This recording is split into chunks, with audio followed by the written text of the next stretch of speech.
One day, I was sitting in my study, surrounded by many books of different kinds, for it has long been my habit to engage in the pursuit of knowledge.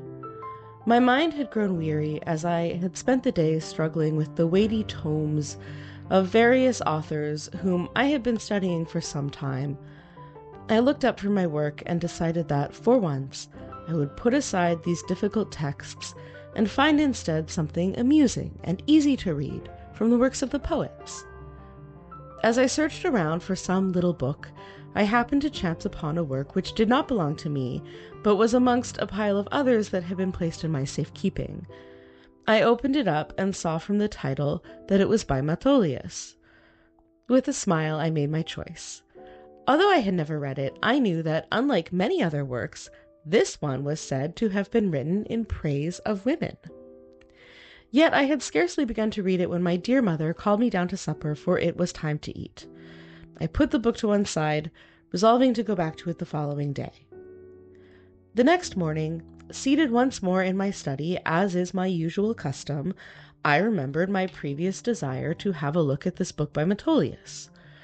I picked it up again and read on a little, but seeing the kind of immoral language and ideas it contained, the content seemed to me likely to appeal only to those who enjoy reading works of slander, and to be of no use whatsoever to anyone who wished to pursue virtue or improve their moral standards. I therefore leafed through it, read the ending, and decided to switch to some more worthy and profitable work. Yet, having looked at this book, which I considered to be of no authority, an extraordinary thought became planted in my mind, which made me wonder why on earth it was that so many men, both clerks and others, have said and continue to say and write such awful damning things about women and their ways. I was at a loss as to how to explain it. It is not just a handful of writers who do this, nor only this Metolius, whose book is neither regarded as authoritative nor intended to be taken seriously. It is all manner of philosophers, poets, and orators, too numerous to mention, who all seem to speak with one voice and are unanimous in their view that female nature is wholly given up to vice.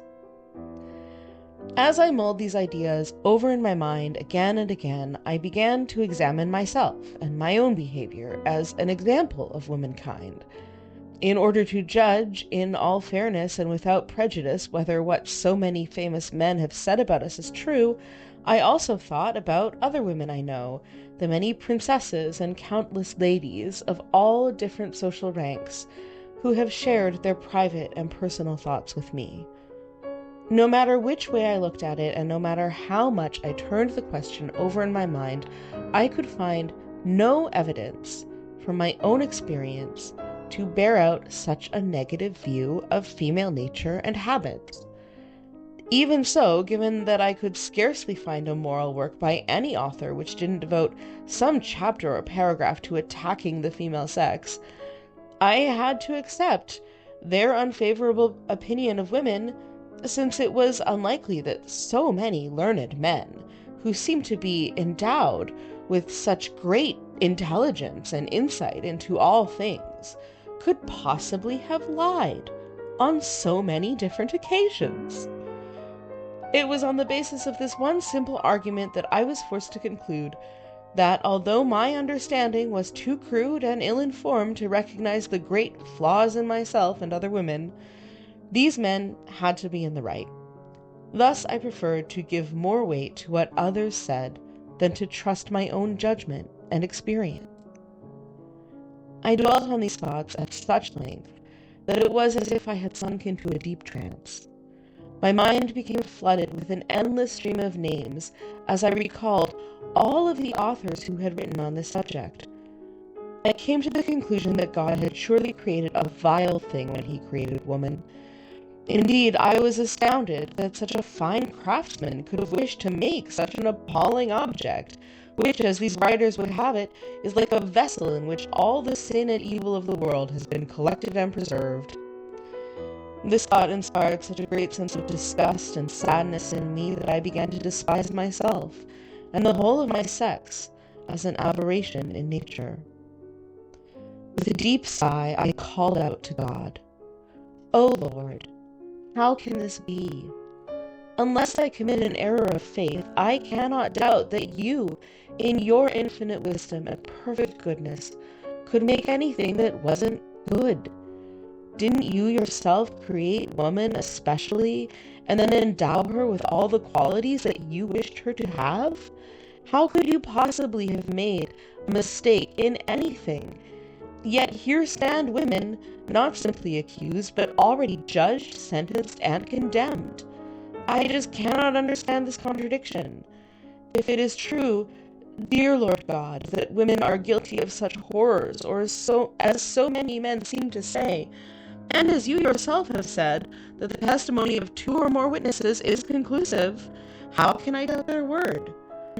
O God, why wasn't I born a man, so that my every desire would be to serve you, to do right in all things, and to be as perfect a creature as man claims to be? Since you chose not to show such grace to me, please pardon and forgive me, dear Lord, if I fail to serve you as well as I should. For the servant who receives fewer rewards from his Lord is less obligated to him in his service. Sick at heart, in my lament to God, I uttered these and many other foolish words, since I thought myself very unfortunate that he had given me a female form. Sunk in these unhappy thoughts, my head bowed as if in shame, and my eyes full of tears, I sat slumped against the arm of my chair, with my cheek resting on my hand. All of a sudden I saw a beam of light, like the rays of the sun, shine down into my lap. Since it was too dark at that time of day for the sun to come into my study, I woke with a start as if from a deep sleep. I looked up to see where the light had come from, and all at once saw before me 3 ladies, crowned and of majestic appearance, whose faces shone with a brightness that lit up me and everything else in the place. As you can imagine, I was full of amazement that they had managed to enter a room whose doors and windows were all closed. Terrified at the thought that it might be some kind of apparition come to tempt me, I quickly made the sign of the cross on my forehead. With a smile on her face, the lady who stood at the front of the 3 addressed me first. "My dear daughter, don't be afraid, for we have not come to do you any harm, but rather out of pity on your distress, we are here to comfort you. Our aim is to help you get rid of these misconceptions which have clouded your mind and made you reject what you know and believe in fact to be the truth, just because so many other people have come out with the opposite opinion. You're acting like that fool in the joke who falls asleep in the mill and whose friends play a trick on him by dressing him up in women's clothing. When he wakes up, they manage to convince him that he is a woman, despite all evidence to the contrary. My dear girl, what has happened to your sense? Have you forgotten that it is in the furnace that gold is refined, increasing in value the more it is beaten and fashioned into different shapes? Don't you know that it's the very finest things which are the subject of the most intense discussion? Now, if you turn your mind to the very highest realm of all, the realm of abstract ideas, think for a moment whether or not these philosophers whose views against women you've been citing have ever been proven wrong. In fact, they are all constantly contradicting each other's opinions, as you yourself should know from reading Aristotle's Metaphysics, where he discusses and refutes both their views and those of Plato and other philosophers. Don't forget the doctors of the Church either, and St. Augustine in particular, who all took issue with Aristotle himself on certain matters, even though he is considered to be the greatest of all authorities on moral and natural philosophy. You seem to have accepted the philosophers' views as articles of faith, and as thus irrefutable on every point. As for the poets you mention, you must realize that they sometimes wrote in the manner of fables, which you have to take as saying the opposite of what they appear to say. You should therefore read such texts according to the grammatical rules of antiphrasis, which consists of interpreting something that is negative in a positive light, or vice versa.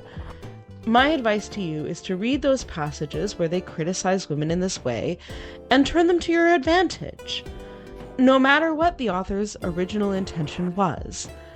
It could be that Metolius is also meant to be read like this because there are some passages in his book which, if taken literally, are just out-and-out heresy.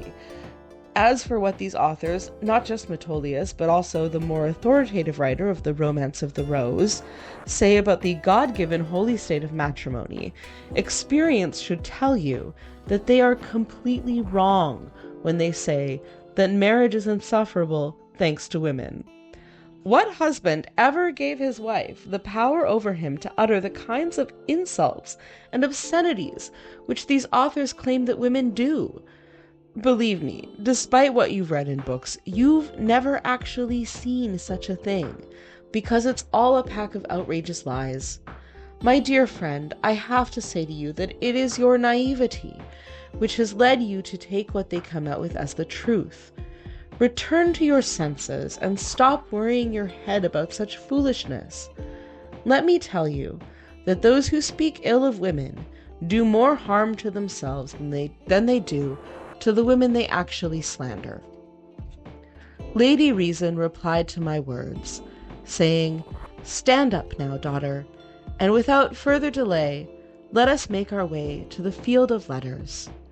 There we will build the city of ladies, on flat, fertile ground, where fruits of all kinds flourish and fresh streams flow, a place where every good thing grows in abundance.